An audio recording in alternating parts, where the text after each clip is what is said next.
last month is watching this hearing the old-fashioned way on C-SPAN and has not forgiven me to this day for becoming an economist rather than a lawyer. The economic concepts here are complex and require a lot of ink, but I will try to boil them down to just a few by answering three questions. One, what is the competition problem this bill seeks to solve? Two, what are the social harms that flow from the competition problem? And three, how would a targeted bill address the competition problem? Now, regarding the competition problem, two platforms, Google and Facebook, have monopolized the digital advertising industry. Google and Facebook capture approximately 61% of all digital advertising dollars because of their ability to collect consumer data across the web. 70% of referral traffic to newspapers originate from just these two sites. This market power makes news publishers completely beholden to the dominant platforms for viewers and advertising dollars.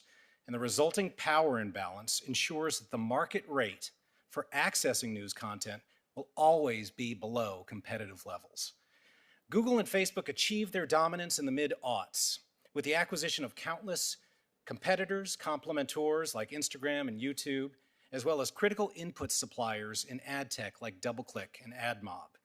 Also in the mid-aughts, and not by coincidence, newspapers began losing advertising, mainly to the platforms. According to Pew Research, newsroom advertising declined from $37.8 billion in 2008 to $8.8 billion in 2020. And over the same time period, newsroom employees declined from 71,070 to 30,820. If these trends are left unchecked, we might not have local newspapers in the near future. Now, the reason why Google scrapes, indexes, and posts news publisher content for free is because it can. It's like a school bully eating a smaller child's lunch.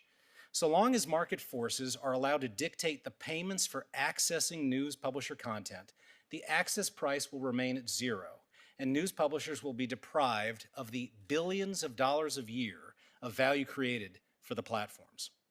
Now, turning to my second question, in addition to the private harms, the underpayment to news publishers results in underemployment of journalists and other news employees, as well as a host of other social ills associated with local news deserts, including less competent local governments, greater spread of partisanship and misinformation, removal of economic stimulus to local economies, and a reduction in the diversity of viewpoints.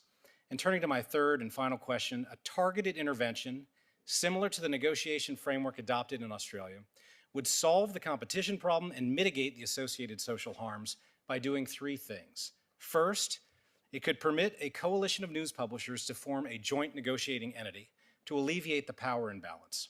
No news publisher would ever unilaterally shut down access to Google and Facebook. To do so would be suicidal.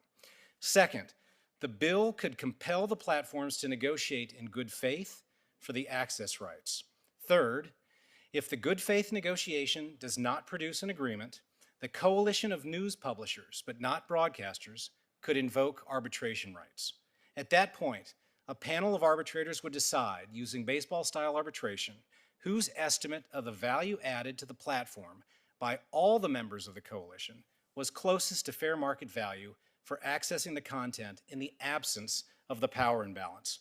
Now, granting a narrow exemption to antitrust laws to address underpayments to vulnerable input providers finds precedent in both the labor exemption and the farm cooperative exemption to the antitrust law.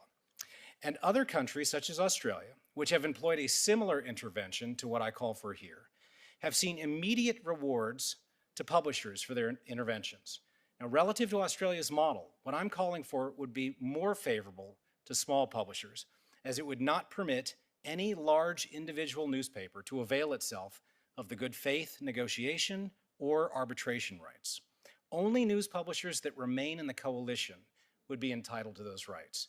Thank you, and I look forward to answering your questions.